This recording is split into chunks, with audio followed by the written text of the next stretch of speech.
I'm sure you've heard about electrolytes, right? But do you know how electrolytes work and why they are important for us? Let's use my low blood pressure issue as an example or different perspective of how important electrolytes are. And I often get dizzy when I stand up from a sitting position, which is much more frequent in summer. And I've been told to have more salt in my food, just plain good old table salt, and it does help a bit. But how much salt do I need to add to what is already in the food? And the simple answer is that I don't. We don't really know how much micronutrients we should be consuming every day. And I'm perfectly happy to embrace the principle of whole food first for getting all the nutrients before supplements. But with whole foods, there's still a question mark in terms of how much nutrients we are really getting in.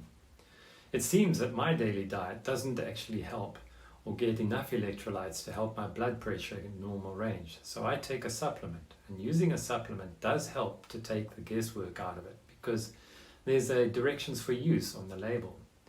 But I've been very wary of using some brands and typical supplements because the source of ingredients is questionable and the manufacturing quality is unknown. Muscle cramps are often a complaint that runners have, and taking extra salt helps to some people. Have you ever had any muscle cramps? If you have, has salt helped you? And just leave a comment of what has actually helped you. But let's get back to electrolytes. What are they?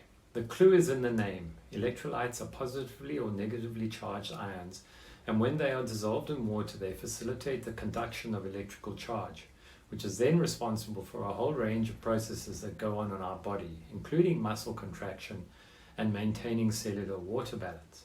And I'm going to leave it at that for now because the science gets too complicated, and maybe I'll do it in another video. Salt, called sodium chloride, becomes an electrolyte of sodium and chlorine ions when dissolved in water. There's a long list of other ions which can be either atoms or molecules, and each play an important role in our body. Here's just a few of them. There's sodium, magnesium, potassium, calcium, phosphate, chloride, and bicarbonate. And each have their specific role in metabolism, but they don't or can't act entirely in isolation. They are all required, so when I'm asked how much salt I should have, I really don't have a clue. I do know that if I haven't had my favorite electrolyte to drink every day, then more on long runs, then my added salt and meal alone doesn't help. And by the way, I'm not giving medical advice here. All the various electrolytes are needed to have more energy, prevent cramps, grow strong bones, and have proper muscle contraction and maintain cellular water balance, to mention just a few important functions. And scientific study has to focus on one variable, for example, like preventing muscle cramps. And here magnesium comes to mind. But there are plenty of other molecules that are required with magnesium. Also, magnesium comes in many different forms. All the various electrolytes are needed to have more energy, prevent cramps, growing strong bones, have proper muscle contraction, and maintain cellular water balance, just to mention a few of the important functions. Scientific study has to focus on one variable, for example, like preventing muscle cramps, and here magnesium comes to mind. But there are plenty of other molecules required with magnesium, which has many different forms, so which ones are effective?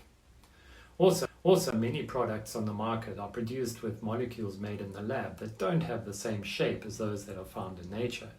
So they don't work effectively in our bodies. And although they have the same atoms, they can't interact with with other molecules in our body. Over the years, I've tried many different products, but there's invariably a problem of efficacy or taste or both. And I eventually settled on one of those that I use every day. It has all the electrolytes we need to replace those lost in sweat or during exercise. And most importantly, it has got a great taste. And as long as I keep drinking it through the summer, I don't have problems with my low blood pressure.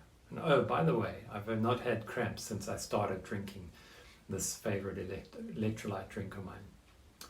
Thanks for watching, and please share this with someone you run or exercise with. And a reminder, please leave a comment if you've experienced cramps and how you've dealt with them.